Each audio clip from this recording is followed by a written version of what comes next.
नमस्कार, सरस्वती भंडार YouTube channel में आपका स्वागत है। आज हम बात करेंगे कि मध्यांक या माध्यिका क्या होती है, कैसे निकलती है।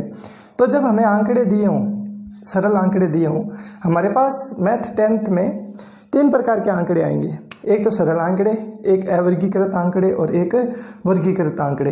तो मध्यांक क्या चीज़ होती है कि दिए गए आंकड़ों को आरोही या अवरोही क्रम में लिखने पर, आरोही या अवरोही, आरोही या अवरोही क्रम में लिखने पर, मतलब हमने इसको किस में लिखा, आरोही में या अवरोही में। अच्छा, ये आरोही क्या होता है? आरोही का मतलब होता है बढ़ते क्रम में, मतलब सबसे पहले छोटा अंक लिखेंगे, फिर उससे बड़ा, फिर उससे बड़ा। और अवरोही का मतलब क्या होता है? घटते क्रम में, घटते क्रम में। सब इसमें अवरोही क्रम में क्या होता है? सबसे पहले छोटा, सबसे पहले बड़ा, फिर छोटा, छोटा, छोटा। और आरोही क्रम में क्या होता है? पहले छोटा, फिर बड़ा, बड़ा, बड़ा, इस तरीके से। तो आरोही या अवरोही क्रम में लिखने पर किनको? आंकड़ों को, जिन्हें हम डेटा बोलते हैं। तो आंकड़ों को आरोही या अवरोही क्रम में लिखने पर जो हमें प्राप्त होती है, जो हमें डाटा प्राप्त होते हैं, लिखने पर जो मध्य का अंक है, जो मध्य का अंक है, वो उन आंकड़ों का क्या कहलाता है? मध्यांक कहलाता है। तो वो क्या कहलाता है? मध्यांक कहलाता है, मध्यांक कहलाता है। ये देखो मध्यांक है ना, ये जो मध्यांक है, इसको हम ये लिख सकते हैं। इसका संधि विच्छेद करेंगे तो क्या आएगा? इसका संधि विच्छेद आएगा मध्य प्लस अंक, मध्य प्लस अंक। वह जो मध्य में अंक है उसको हम क्या बोलेंगे? मध्यांक बोलेंगे, ठीक है ना। जो मध्य में अंक है उसको हम क्या बोलेंगे? मध्यांक बोलेंगे। तो इसमें हम बात करते हैं कि यदि आंकड़ों की संख्या, यदि आंकड़ों की संख्या विषम है, आंकड़ों की संख्या क्या है? विषम है, तो जो मध्यांक आएगा, जो मध्यांक आएगा वो कौन सा पद होगा? वो होगा n+1/2वां पद। तो वो कौन सा आएगा? n+1/2वां पद आएगा। सेकंड कंडीशन है, यदि आंकड़ों की संख्या सम है, की संख्या यदि क्या है? सम है, तो जो मध्यांक आएगा वो मध्यांक क्या होगा? वो n/2वां पद और n/2+1वां पद, इनके योग का औसत होगा। तो यदि आंकड़ों की संख्या विषम है तो मध्यांक क्या होगा? तो मध्यांक आएगा हमारे पास n+1/2वां पद। और यदि आंकड़ों की संख्या सम है तो जो मध्यांक होगा वो क्या होगा? n/2वां पद प्लस n/2+1वां पद का आधा। मतलब ये जो दोनों पद हैं उनका औसत जो होगा वो हमारा क्या होगा? मध्यांक होगा। तो अब हम क्वेश्चन करते हैं। क्वेश्चन में आपको अच्छा समझ में आएगा, अच्छे तरीके से आपको बात समझ में आ जाएगी। तो अब हम बात करते हैं मध्यांक की।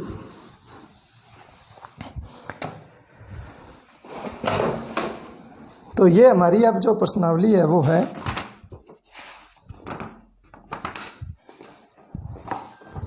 17.6 में पहला क्वेश्चन है, हमें जो चर मान है उनका मध्यांक ज्ञात करना है। पहले क्वेश्चन में तो हमें दे रखा है 25, 34, 33, 13, 20, 26, 36, 28, 19 और 34। ये हमें आंकड़े दिए हुए, इनको हमें क्या करना है? सबसे पहले हमें आरोही क्रम में लिखना है। तो हम ये लिखेंगे कि आरोही क्रम में लिखने पर, तो इनको आरोही क्रम में लिखने के लिए सबसे पहले हमें छोटा अंक चाहिए। तो सबसे छोटा अंक कितना है? 13। 13 के बाद में सबसे छोटा अंक है 19, फिर है 20। तो 19, 20।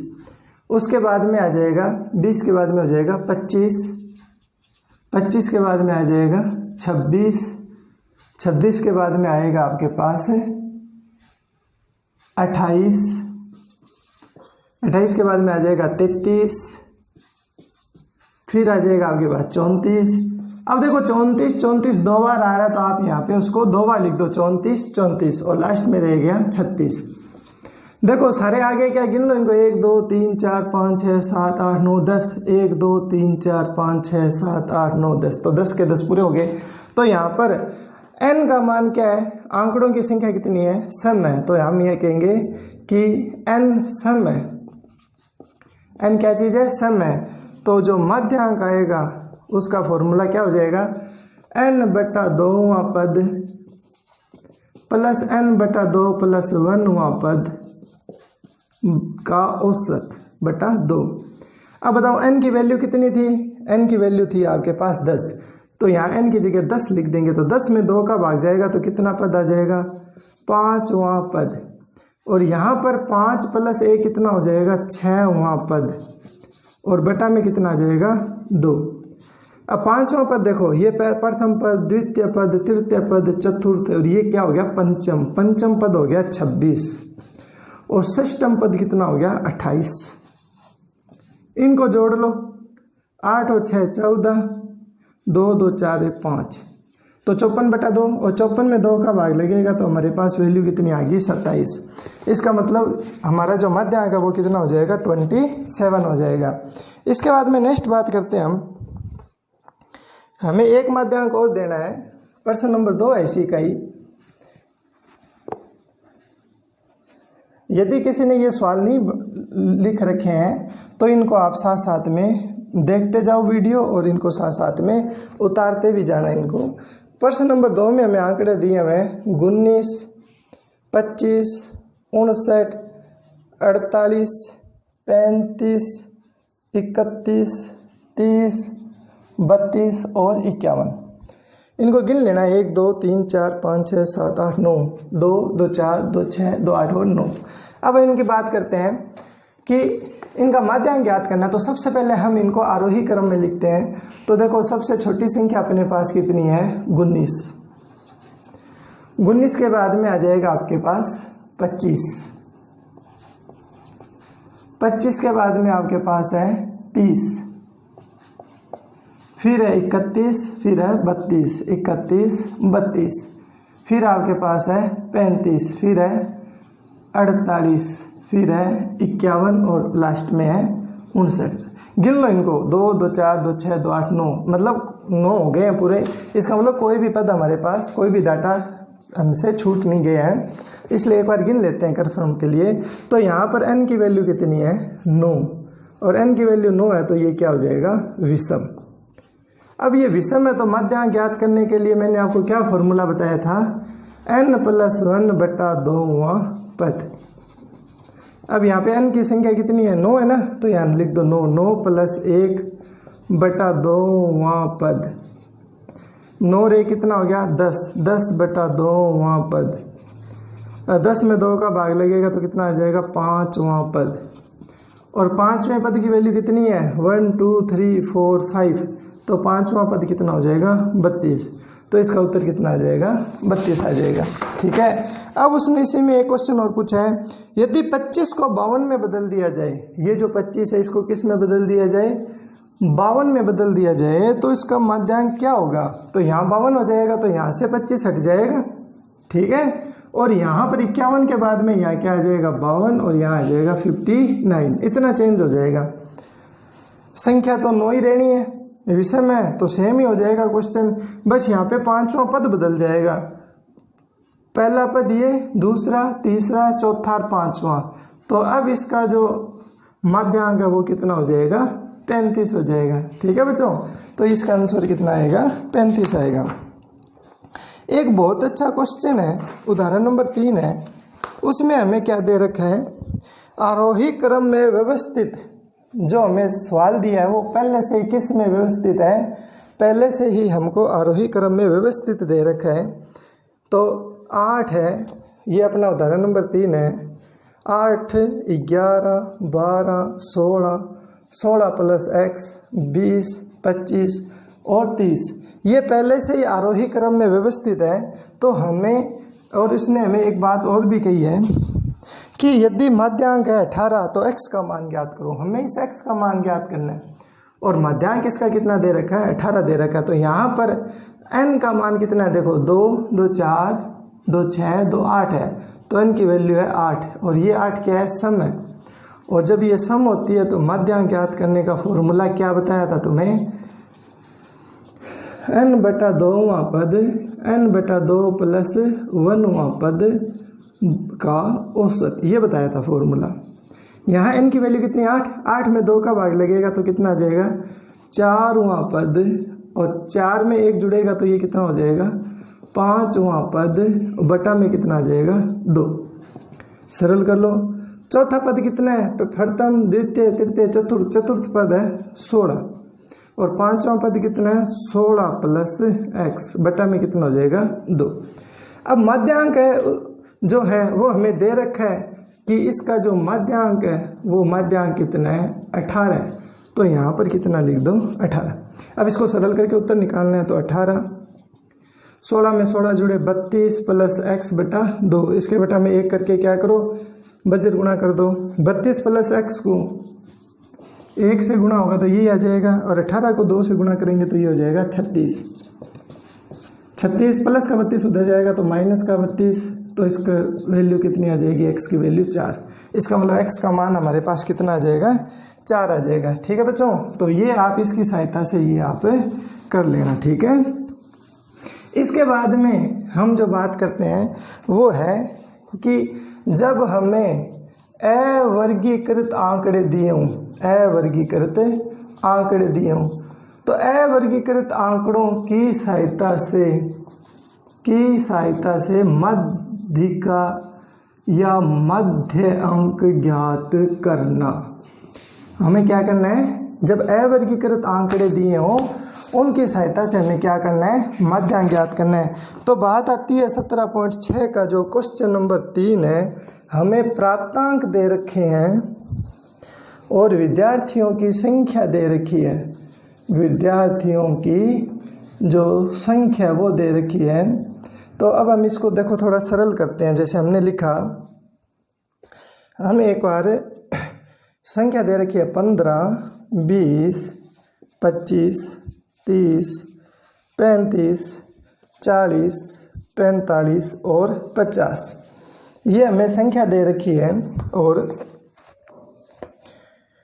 विद्यार्थियों की संख्या बारंबारता दे रखी है 2, 8, 16, 26, 20, 16, 7 और 4। अब हमें क्या करना है, इनका मध्यांक ज्ञात करना है।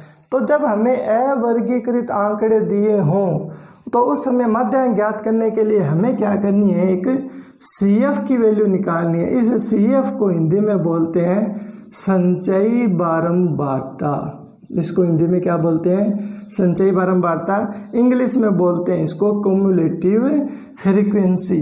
ठीक है, तो संचयी बारंबारता किस प्रकार से निकलती है, तो संचयी बारंबारता निकालने का तरीका है कि ये जो 2 है इसको यहीं लिख दो। अब इस 2 में ये 8 जोड़ के यहाँ लिखना है, 8 और 2 10, 10 और 16 कितना हो जाएगा, 26। 26 में 26 जोड़ना है तो ये कितना हो जाएगा, 52। ठीक है, 52 में 20 जोड़ेंगे तो कितना हो जाएगा, 72। और फिर इसमें हम 16 जोड़ेंगे तो ये कितना हो जाएगा, 88। 88 में हम 7 जोड़ेंगे तो ये हमारे पास हो जाएगा, ये हो जाएगा 95। और 95 में 4 जोड़ेंगे तो ये कितना हो जाएगा, 99। ठीक है, एक बार चेक कर लेते हैं। 2, 10, 26, 26 और 26 हो गए 52। ठीक है, और ये हो गए 72, 82 और 6 हो गया 88, 88 और 7 हो गया 95 और 4 हो गया 99। तो ये जब हम ऐसे करते हैं तो हमारे पास ये जो लास्ट वैल्यू प्राप्त होती है 99, ये वैल्यू होती है n। ये जो वैल्यू n है ये बराबर होती है एक तरीके से बारंबारताओं के योग के बराबर होती है। और n की वैल्यू हमारे पास कितनी आ गई, 99 आ गई। आप चाहे ये योग निकाल लो 99, चाहे ये वाला निकाल लो, एक ही बात है। इनको जोड़ोगे तो भी कितना आएगा, 99 आएगा। ठीक है, अब इसके बाद में हमें क्या करना है, n/2 निकालना है। तो 99/2, 99 में 2 का भाग जाएगा तो ये आपके पास कितना बचेगा, 99 में आप 2 का भाग दे के देख लेना, ये आएगा 49.5, इतना आ जाएगा। ये जो 49.5 है इसको देखना है कि संचयी बारंबारता में ये कहाँ पर है। तो देखो 2, 10, 26, 52, तो देखो 49.5 है, ये 26 से तो ज़्यादा और 52 से क्या है, कम है, तो इसके बीच में आया ना। तो यहाँ पर जो भी n/2 का मान है वो हमें इसमें देखना है कि वो कहाँ पर स्टैंड कर रहा है। यदि मान लो 26 आता तो हम 26 वाला ही अंक ही ले लेते, लेकिन अब ये 26 से ज़्यादा है ना, तो हमें जस्ट उससे बड़े वाला अंक लेना है 52, और 52 के सीध में चलना है, और ये वैल्यू जो हो जाएगी वो हमारी क्या हो जाएगी, मध्यांक हो जाएगी। तो हम ये कहेंगे कि इसका जो मध्यांक है, जो मध्य अंक है, वो कितना है, 30 है। ठीक है। इसके बाद में एक क्वेश्चन और है, प्रश्न नंबर 4 है। आपको यदि थोड़ा ना समझ आए तो आप इसको है ना दोबारा एक बार और इस वीडियो को बैक करके देख लिया करो, बिल्कुल समझ आ जाएगा, बहुत इजी क्वेश्चन है। अब हम बात करते हैं नेक्स्ट क्वेश्चन की। प्रश्न नंबर 4 है, एक परिवार के बच्चों की संख्या दी हुई है, जिसको हम यहाँ लिख लेते हैं बच्चों की संख्या, और इसके बाद में यहाँ पर दे रखी है परिवारों की संख्या। परिवारों की संख्या दे रखी है हमें, तो ये है 0, 1, 2, 3, 4, 5 और 6। ठीक है। इसके बाद में दे रखा है 10, 35, 27, 17, 6, 3 और 2। अब हमें क्या करना है, इसको सरल करना और इसका माध्यांक निकालना। तो सबसे पहले बात थी कि संचयी बारंबारता निकालनी है कि संचयी बारंबारता कितनी आएगी। तो हम संचयी बारंबारता कैसे निकालते हैं, एक बार फिर देखो। इसके आगे लिख दो 10, 10 में अब ये जोड़ो 10 और 35, 45, 45 में अब आपको 27 जोड़ना है, तो कितना हो जाएगा 65 और 7 कितना हो जाएगा 72, 72 और 10 82 और 7 89, 6 जोड़ोगे तो ये हो जाएगा 95, ये हो जाएगा 98 और ये हो जाएगा 100। तो ये हो जाएगा 100/2, और 100/2 की वैल्यू कितनी हो जाती है 50। अब तुम्हें ये जो 50 वैल्यू आई है n/2 की, वो ये इसमें देखनी है कहाँ पर है। तो 45 से तो ज़्यादा है और 72 से कम है ना, तो हमें ये वाला अंक लेना है, इसकी सीध में यहाँ चलना, और यहाँ पे जो चर की वैल्यू x की वैल्यू जो है वो हमारे क्या हो जाएगा, मध्यांक हो जाएगा। तो यहाँ पर हमारा मध्यांक कितना हो जाएगा 2, कितना हो जाएगा 2 मध्यांक हो जाएगा। ठीक है। इसके बाद में एक और क्वेश्चन है, प्रश्न नंबर 5 है। प्रश्न नंबर 5 की बात करते हैं, वैल्यू लिखते हैं, n/2 की वैल्यू निकालते हैं, देखते हैं इसका क्या मध्यांक आता है। प्रश्न नंबर 5 है, x की वैल्यू दे रखी है हमें x, और हमें वैल्यू दे रखी है f की, x की वैल्यू दे रखी है 20, 25, 30, 35, 40, 45, 50 और 55, और f की वैल्यू दे रखी है 14, 28, 33, 30, 20, 15, 13 और वैल्यू दे रखी है 7। और हमें क्या करना है, इसका मध्यांक ज्ञात करना है। क्या ज्ञात करना है, इसका मध्यांक ज्ञात करना है। तो अब हम बात करते हैं कि इसका मध्यांक किस प्रकार से निकलेगा। तो CF निकाल लेते हैं पहले। तो CF निकालने का क्या तरीका है, 14 में 28 जोड़ लो तो कितना हो जाएगा 42, 42 में 33 जोड़ लो कितना हो जाएगा 75, 75 में 30 जोड़ो 105, 125, 125 में 15 जोड़ लो 140, 140 में 13 जोड़ो 153 और ये हो जाएगा 160। तो हमारे पास n की वैल्यू आ गई 160। तो समेसन, तो हमें n/2 की वैल्यू निकालनी है 160/2, और 160 में 2 का भाग लगेगा कितना आ गया 80। अब हमें ये जो 80 है ना, ये संचयी बारंबारता में देखना है कि कहाँ पर स्टैंड करता है। तो आप देखो 80 यहाँ स्टैंड कर रहा है, तो इससे जस्ट हमें ऊपर वाली संख्या लेनी है और इसके सामने इधर देखना है कि x की वैल्यू कितनी है। तो ये हमारा जो मध्यांक है ये कितना हो जाएगा, ये हो जाएगा 35। तो आज हमारी ये जो 17.6 ये आज कंप्लीट हो गई है। अब हम करेंगे 17.7। तो बच्चों मैं आपको एक बात बता दूं कि मैंने एक सिस्टम किया है कि कल से मैं वीडियो जो है वो तुम्हें राइट टाइम पे मिलेगी। राइट टाइम का मतलब है कि एक वीडियो तो मिलेगी आपको 8 बजे, सुबह 8 बजे, और एक वीडियो मिलेगी आपको दोपहर में 2 बजे, और एक वीडियो मिलेगी आपको रात को 8 बजे। ठीक है, इस तरीके से तुम्हें है ना डेली की सुबह दोपहर शाम डेली की तुम्हें 3-3 वीडियो मिलेगी, और इनका टाइम यही रहेगा। आपके पास 8 बजे इसका नोटिफिकेशन आएगा राइट टाइम पर, और तुम्हें वो वीडियो 8 बजे ज़रूर देखनी है।